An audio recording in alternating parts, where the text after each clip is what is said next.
Hey group.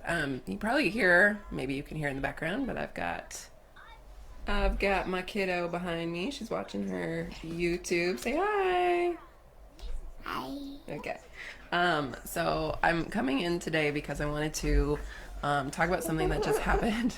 I just got an email from a potential client in Washington, and I am not licensed in Washington. I do not market to Washington. But the reason I got an email from a potential client in Washington is because this is a law enforcement couple looking for therapy. And I specifically advertise to law enforcement spouses and couples.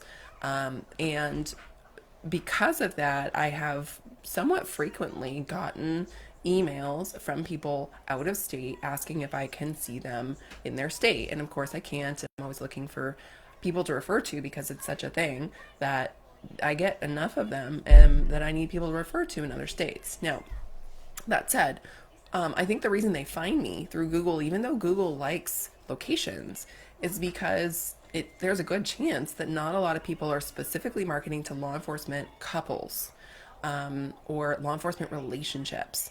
And I consider this my micro niche, right? Law enforcement spouses and relationship therapy is a very specific thing. And when I look at the keyword research for this, there's not a lot of search for volume for it. And so if you were looking at it strictly from a keyword search volume perspective, you might think like, oh, it's not worth doing. Like it's not worth making a specialty. Now it's not my only specialty, right? And so I've got other specialties that are kind of bigger search volumes. But this one, because it's so specific, the people that do search it all over the United States land on my website for me here in California. And it remains one of my top performing pages on my website.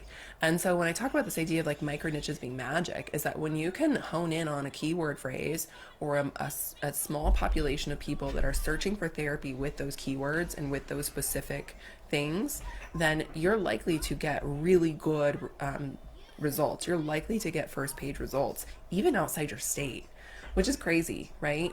So when you're setting your niches and your specialties for your practice, something to consider is like can one of them be like this micro niche, this super specific population, this super specific issue, identity thing, that I want to attract in my practice, that I'm likely to rank really high on, because it's so specific. Like, can I pick? Is there one of those that I can pick in my practice? Because you can have more than one niche.